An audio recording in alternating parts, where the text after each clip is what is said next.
Hello, good afternoon, Toronto. Or, at least the small part of Toronto that's actually here with us today. Most of which isn't from Toronto. So I'm Yago. Each of us has started our journey into Bitcoin and crypto in different ways. For me, I read the wrong white paper by mistake. In 2011, it was the coldest winter I'd ever experienced. I was working on machine learning and neural networks, basically the forerunner of AI at Carnegie Mellon back in 2011. And so I was reading papers in network science, and one of the papers that sort of ended up being on my laptop was the Satoshi white paper. And it absolutely blew my mind. By the time I had finished reading that paper, I had spilled coffee all over my now sticky laptop, and I was already with my sticky fingers writing an email to everyone I knew, telling them that they had to get interested and involved in Bitcoin because it was going to change everything we knew about the world. And what got me so excited about Bitcoin at the time was that it filled a gap which I thought was huge, a yawning gap.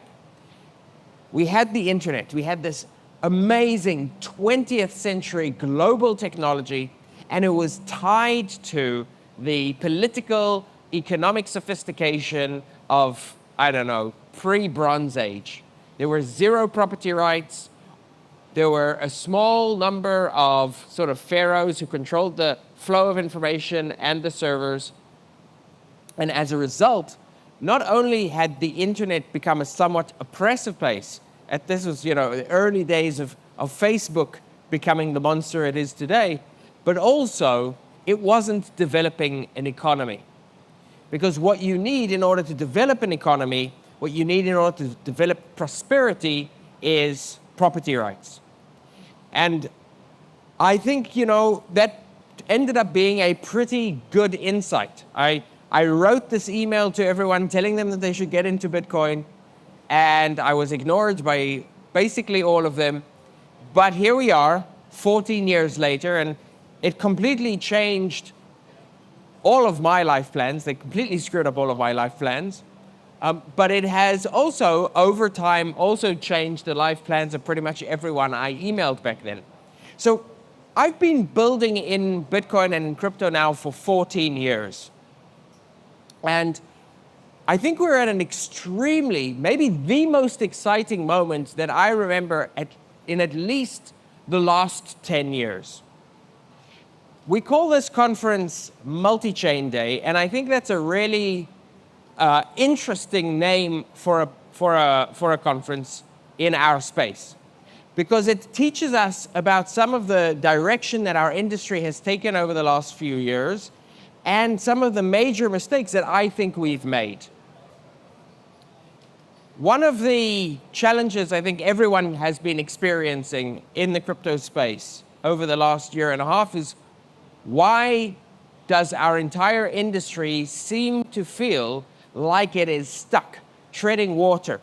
On the one hand, what has been popular over the last year have been fairly trivial things like meme coins, gambling, and Ponzinomics. On the other hand, we've got this massive fragmentation of chains, more and more chains every single day, but they are failing to catch fire, failing to build user bases, failing to build sustainable businesses. And sort of at the center of it all has been Ethereum, which for the last, 4 years, actually really for the last 8 years, has been steadily losing ground to Bitcoin and later to Solana and other competitors.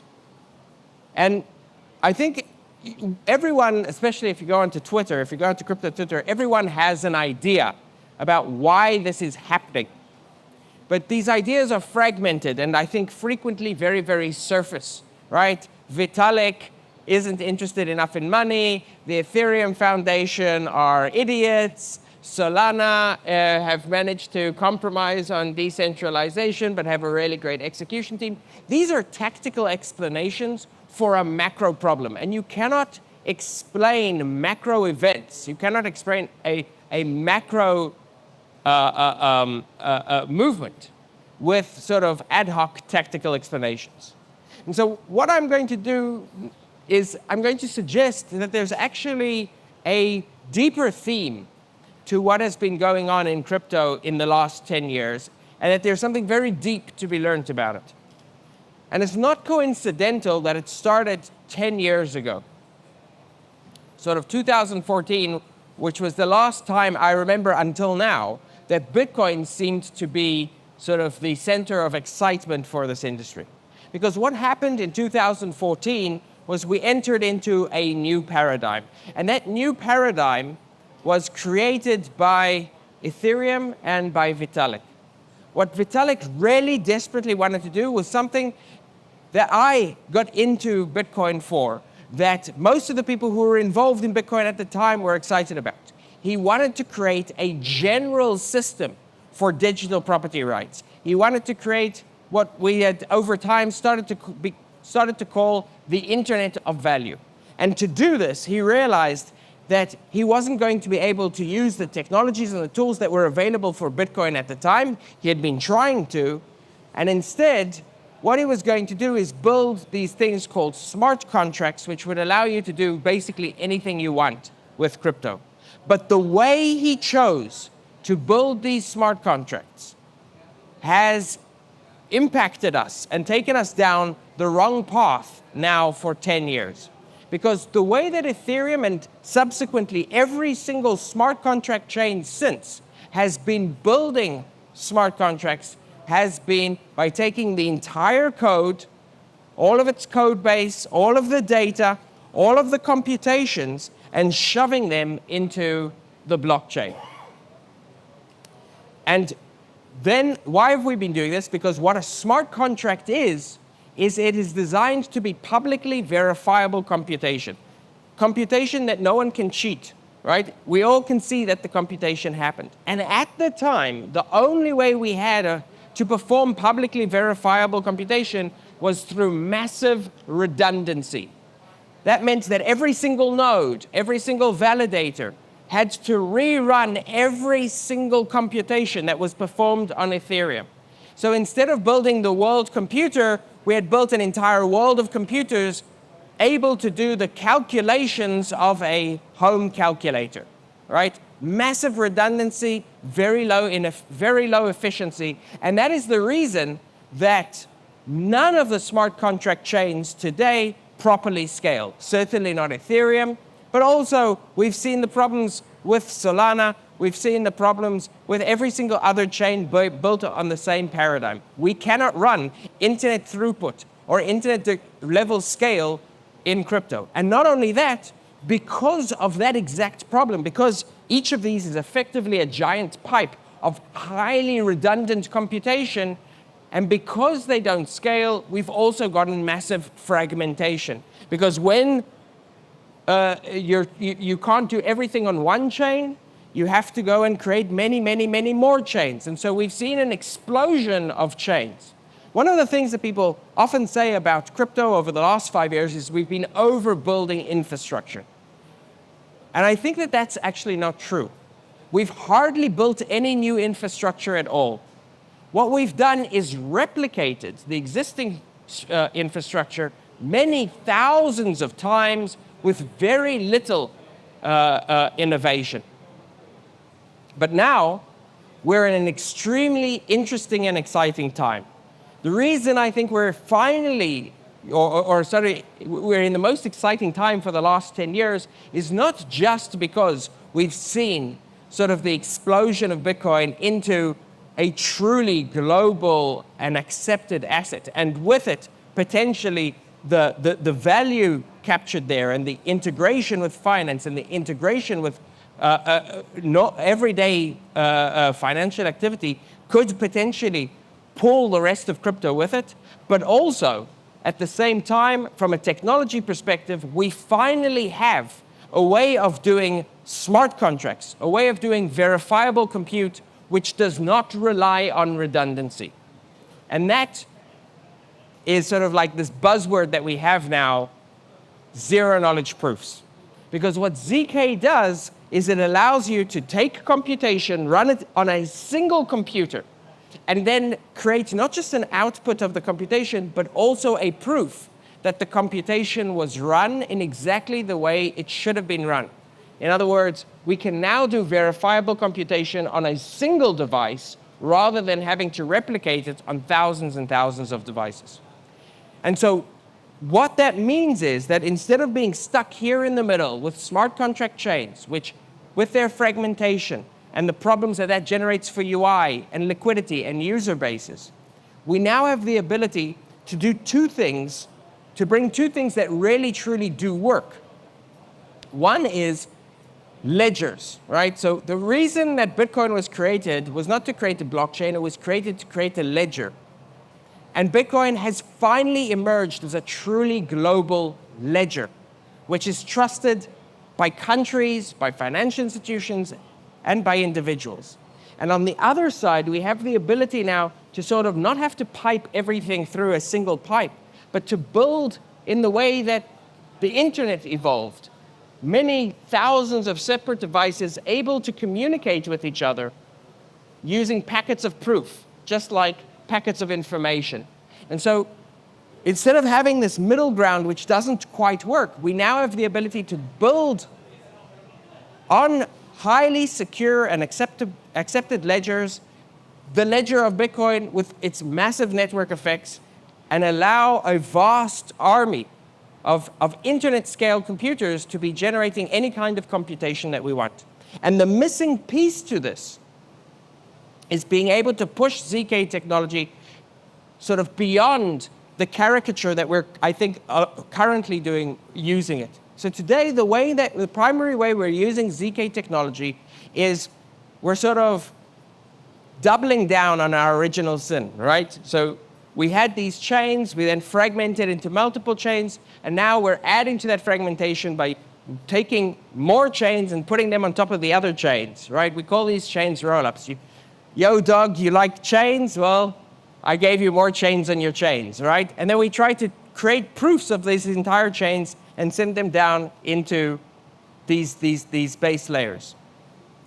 But if we push ZK to its logical conclusion, what we can do is we can get rid of the chain paradigm entirely, and we can have ledgers communicating and storing proofs of compute, allowing for vast quantities of compute to become smart contracts secured by chains, secured by Bitcoin with tiny little proofs.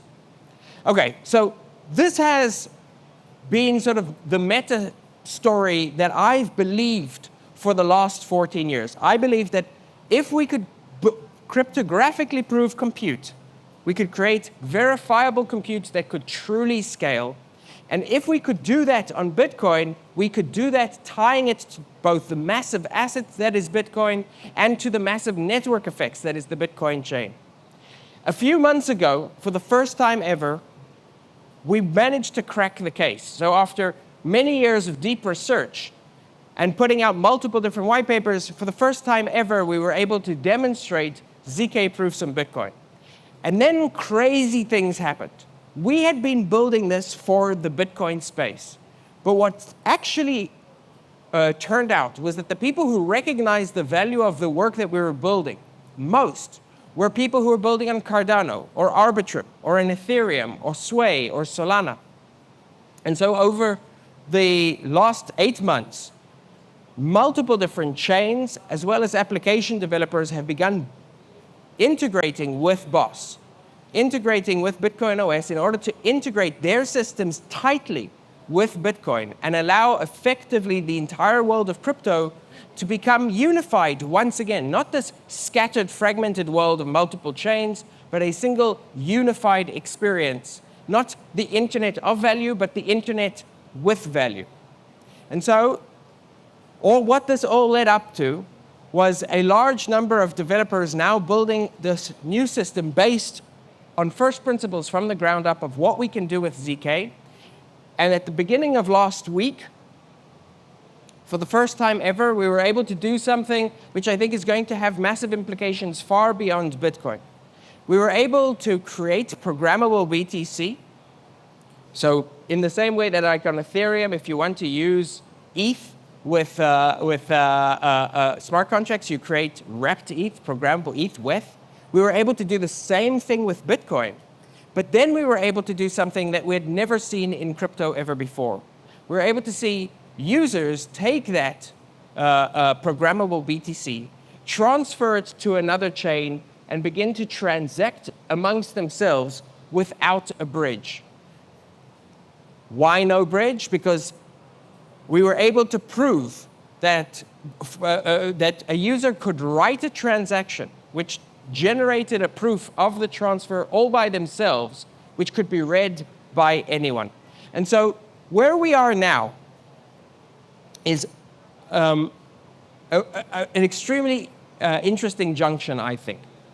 What I'm seeing is two things. On the one hand, there's huge amounts of capital that are interested in flowing into what we call crypto or DeFi, and all of the chains that have built up crypto and DeFi. And that capital is well over $2 trillion of Bitcoin. I'm seeing it from long-time Bitcoin holders. I'm seeing it from large institutions that hold large amounts of BTC and want to be able to borrow against it, use it as collateral, or earn yield. And at the same time, we've got masses of developers, chains, and app developers who are hungry for that kind of liquidity. And finally, we have the tooling to allow these two worlds to intermesh with cryptographic integrity, to intermesh effectively, trustlessly, to intermesh as a single system. And so I think that crypto is coming to Bitcoin. Bitcoin is coming to crypto. Perhaps the most interesting thing is that instead of living in a world of many, many fragmented chains, we're finally going to have a unified system of crypto that works better for everyone, with unified liquidity, unified user bases, and perhaps most importantly to the developers amongst us, the ability to build once, deploy once, and serve everyone. We're finally going to be able to go beyond meme coins because we will have secure, interoperable, deeply liquid systems tied to significant financial interests. We're finally building property rights for the internet and digital property rights. Thank you very much, everyone.